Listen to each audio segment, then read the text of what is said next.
أنا لست صوفيا أطوف بقبة أنا لست ممن يدخل القبر مسجدي ولست يهوديا ولست برافضي والرافضي في الأصل كالمتهودي أنا لست تكفيري ولست بخارجي يرى مؤمنا بالله مرتد ملحدي. Après tout ce qu'on a vu pendant ces quelques minutes, rappelez-vous au début, on a parlé de la situation des musulmans aujourd'hui, l'état de grande faiblesse dans lequel on est plongé et dont on ne trouve pas d'issue. En ayant compris d'où vient la faiblesse, est-ce que notre situation, est-ce qu'elle est étonnante?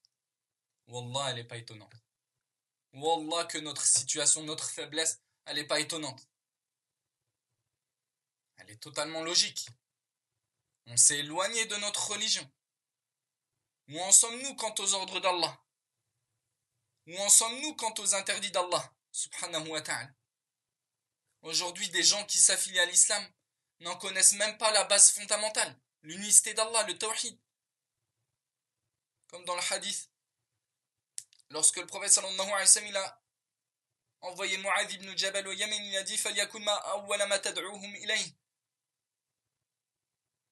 شَهَادَةُ أَنْ لَا إِلَهَ إِلَّا اللَّهِ, qu'ils attestent que nulle divinité ne mérite d'être adorée en dehors d'Allah, et dans une version du hadith أَنْ يُوَحِّدُوا اللَّهِ, qu'ils unifient Allah dans leurs adorations.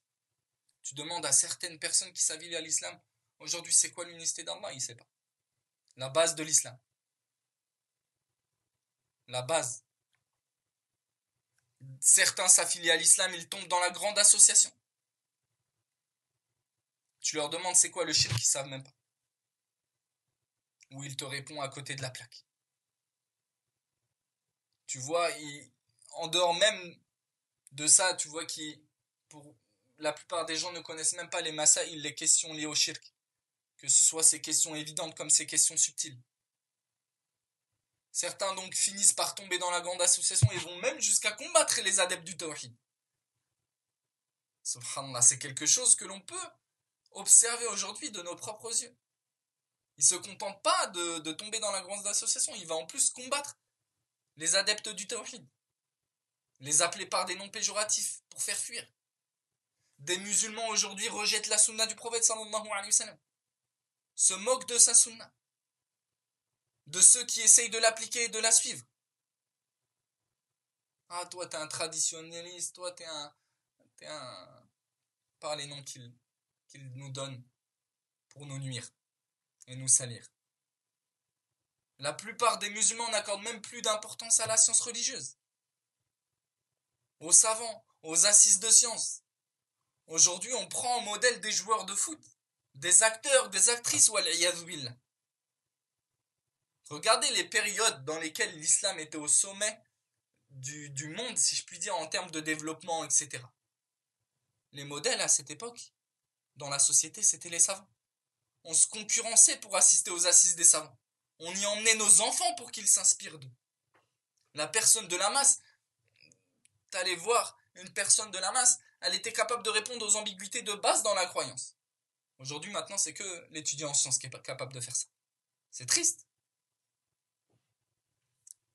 Et Allah subhanahu wa ta'ala nous a très clairement indiqué le danger de la désobéissance. Comme dans sa parole.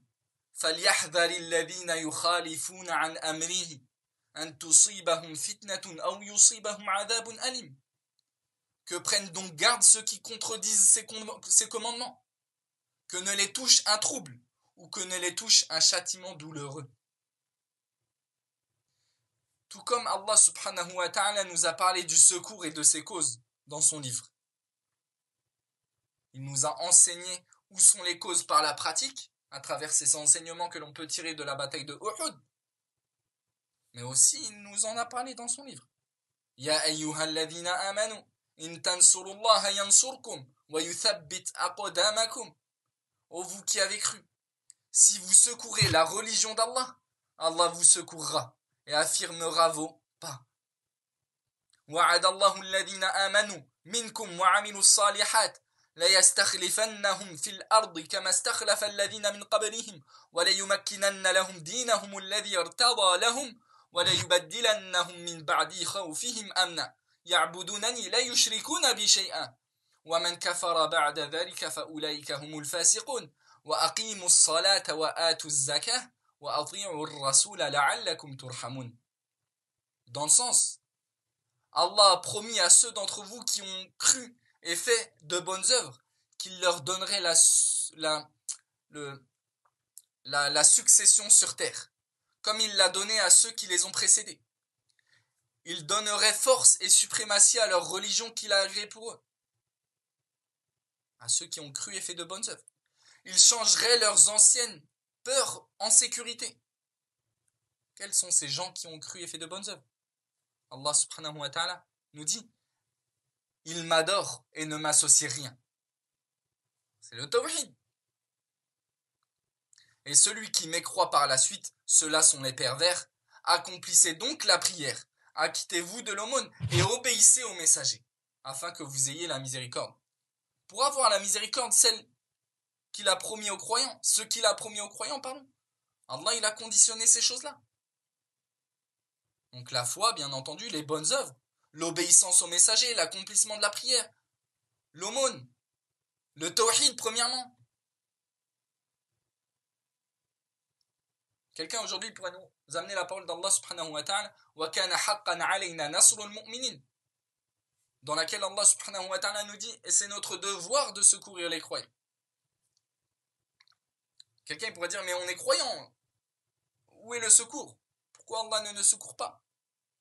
Nous on lui dirait mais toutes ces conditions alors, est-ce qu'on les a remplies? Où on en est encore une fois par rapport aux ordres d'Allah, à ses interdits? Et celui qui craint Allah, Allah lui accordera une issue favorable. Où elle est la crainte? Où elle est la crainte? C'est-à-dire l'accomplissement des ordres et le délaissement des interdits.